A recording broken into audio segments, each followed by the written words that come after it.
Krishna Mayapur Nitai Gour kitchen থেকে সবাইকে স্বাগতম। আপনারা কেমন আছেন? আশা করি ভগবানের কৃপায় ভালোই আছেন। আজকে একটু গরমের দিন, গরমের সময় একটু কুমড়ো শাক রান্না করবো। তার জন্য আজকে একটু নতুন ধরনের একটু সর্ষে বাটা দিয়ে কুমড়ো শাকটা রান্না করবো। খুব ভালো লাগে এই কুমড়ো শাকের চচ্চড়িটা। আর এখানে এই যে ডাঁটাগুলি দেখুন, কুমড়ো শাকটা আমি ভালো করে একটু বড় বড় করে বানিয়ে নিয়েছি, পরিষ্কার করে দিয়ে নিয়েছি। আর ডাঁটা আর এখানে দিয়েছি একটা আলু, বেশি আলু দিইনি আর কিছুই দিইনি।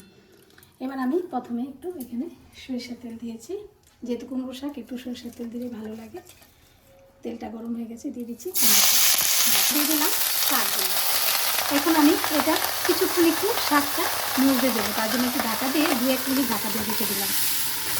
এই যে ঢাকনাটা খুলে দিয়েছি, দেখুন এই যে শাকটা কতটা মজে গেছে।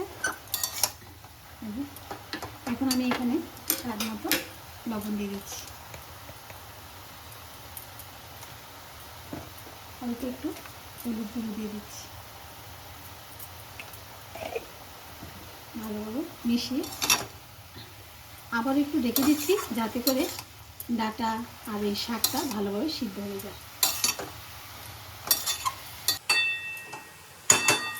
এই যে দেখুন, এবার আবারও ঢাকা দিচ্ছি ভালো করে সিদ্ধ হওয়ার জন্য। আমি এখানে একটা মশলা বেটে নিয়েছি, এখানে দিয়েছি সর্ষে, এক টুকরা আদা, কাঁচা লঙ্কা, একটু জিরে, গোটা জিরে দিয়ে ভালোভাবে একটা এই যে পেস্ট বানিয়ে নিলাম। এটা মজে গেছে। আর এই যে আলু ডাঁটা খুব সুন্দর সিদ্ধ হয়ে গেছে। এখন এটা আমি নামিয়ে দিচ্ছি। এই যে এটা নামিয়ে দিয়েছি, এখন আমি এটা ফোড়ন দেবো। ফোড়ন দেওয়ার জন্য এখানে আমি দিয়ে দিচ্ছি সরষের তেল। এই রান্নাতে কিন্তু সরষের তেলই খুব ভালো লাগে। দিয়ে দিচ্ছি দুটো শুকনো লঙ্কা, ভালো করে শুকনো লঙ্কাটা একটু ভেজে নিচ্ছি। দিয়ে দিচ্ছি 1/2 চামচ কালো জিরে, ভালো করে কালো জিরেটা আর শুকনো লঙ্কাটা ভেজে নিচ্ছি। আর এখানে বেটে রাখা মশলাটা দিয়ে দিচ্ছি, নেড়ে কষিয়ে নিচ্ছি। বেশিক্ষণ কষাবো না, কারণ এটা সর্ষে বাটা, বেশি করলে তিতো হয়ে যাবে।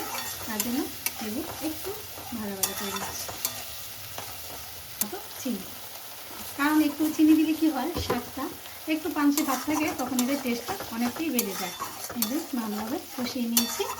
এখন দিয়ে দিচ্ছি এখানে এদের শাকটা দিয়েও ভালোভাবে একটু কষিয়ে নিচ্ছি। আমি আর একটু লবণ দিয়ে দিচ্ছি, কারণ কতটা দিয়েছিলাম আর একটু লাগবে, তার জন্য দিচ্ছি। ভালোভাবে নেড়ে চেড়ে মিশিয়ে নিচ্ছি। দেখুন একটু বাটাটা দিয়েছি, একটু একটু ভিজে ভিজে ভাব থাকবে, খুব সুন্দর লাগে এটা গরম রাইসের সাথে। ভগবানকে ভোগ লাগে। আর আলুটা আমি একটু ঘেটে দিচ্ছি, যাতে করে একটু মাখো মাখো ভাব হয়, তার জন্য।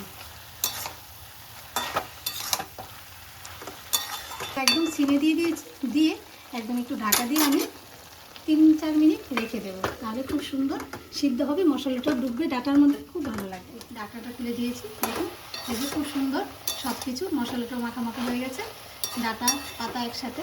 এখন আমি এখানে দিয়ে দিচ্ছি কয়েকটা, নামানোর আগে কাঁচা লঙ্কা চিড়ে যে দিয়ে দিলাম। আরেকটা, এই উপকরণটা একদম মাস্ট দিতেই হবে, না দিলে টেস্টেই হবে না। এখানে দিয়ে দিচ্ছি কাঁচা সরিষার তেল, একটু বেশি করে দিয়ে দিচ্ছি, তাহলে খুব ভালো লাগে। দিয়ে একটু নেড়ে চেড়ে আমি নামিয়ে দিই।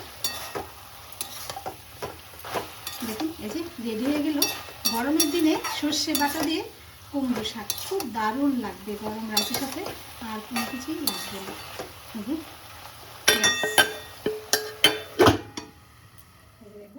রেডি হয়ে গেল কুমড়ো শাক, সর্ষে বাটা দিয়ে কুমড়ো শাক। এই যে এখন আমি আমার ঠান্ডা করে গরম রাইসের সাথে গণিতাকে ভোগ লাগিয়ে দেবো। আর আপনারা অবশ্যই এরকমভাবে একবার ট্রাই করে দেখবেন কেমন লাগে। আর সবাই ভালো থাকবেন, সুস্থ থাকবেন। আবার দেখা হচ্ছে পরের ভিডিওতে। হরে কৃষ্ণ।